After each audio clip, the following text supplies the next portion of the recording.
Hello. The problem is there is a steel, copper tube of 35 millimeter outer diameter, 30 millimeter inner diameter, and there is a steel rod of 25 millimeter diameter. First, we have to calculate cross sectional area of both the materials. So, for copper tube, the cross sectional area is pi by 4 outer diameter square minus inner diameter square. So, this works out to 255.25 255.25 millimeter square. Okay, then the area of steel rod will be pi by 4 25 square. Diameter is 25 mm, so it is 490.9. So from the equations of statics, we know load carried by copper tube plus load carried by steel tube is equal to total load. Okay, so this is one equation. So load will be equal to stress multiplied by cross sectional area. Stress is equal to load divided by area. So load is equal to stress multiplied by cross sectional area. So for load carried by copper tube, it will be sigma c into AC. Load carried by steel rod will be equal to sigma s into AS. That is equal to P, that is equal to 40 kilonewton. That is 40,000 newtons is the total load. Then from equation of compatibility, equation of compatibility. So that is a delta C will be equal to delta S. That is a deformation in copper tube will be equal to deformation in the steel rod. So deformation is equal to, we have PL by AE. Okay. So that is nothing but P by A is sigma, sigma into L by E will be the deformation. So if you take a copper tube, that is delta will be equal to sigma C into LC divided by EC is equal to sigma S into LS by ES. And LC is equal to LS, that is 400, it will cancel out. So sigma C will be equal to EC by ES into sigma S. Okay. So we know that in the problem, Young's modulus for steel, it is given as 200 giganewton per meter square, giganewton per meter square, and Young's modulus for copper, it is given as 100 giganewton per meter square. Okay. So this will be equal to 0.5 sigma S. EC divided by ES, that is 100 divided by 200 will be 0.5 into GS. So sigma C will be equal to 0.5 times sigma S. Okay. Now we'll use the equations for statics. We are using this one, that is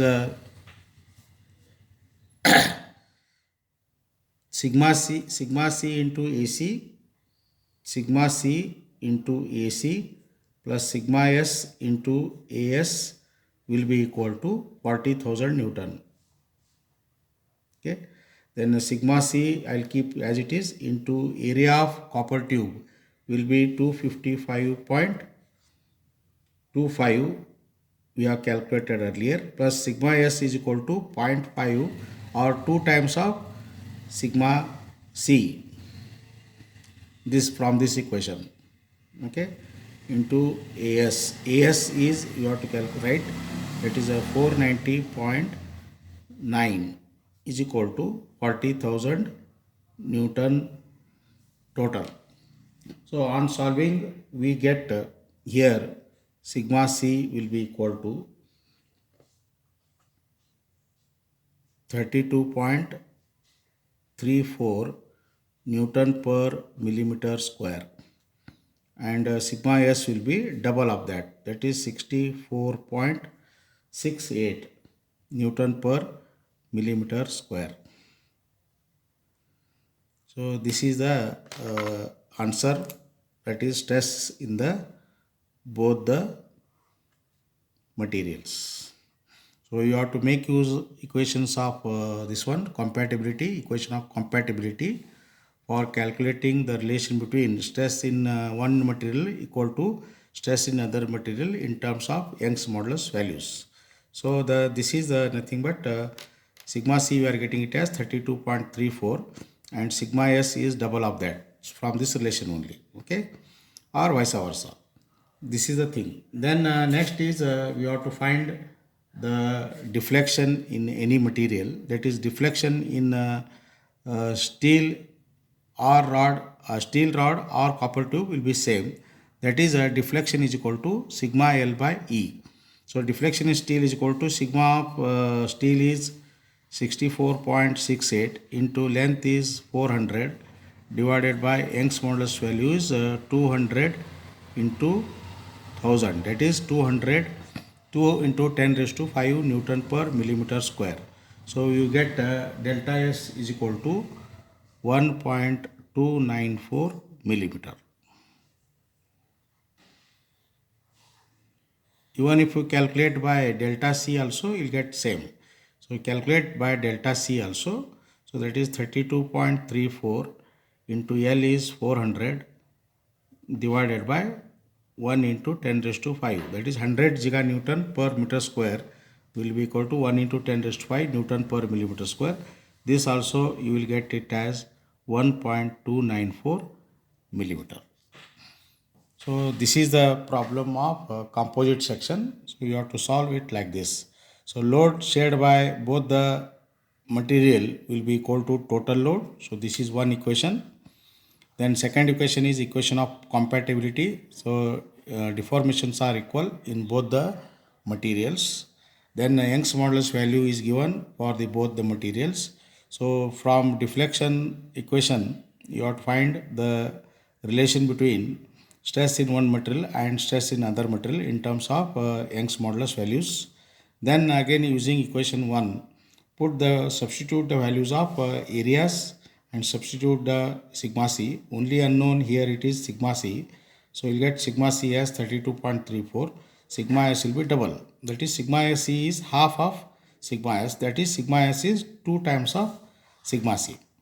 So this is one part of the problem. And second part is you have to find the deflection in steel rod, that will be equal to deflection in the copper tube.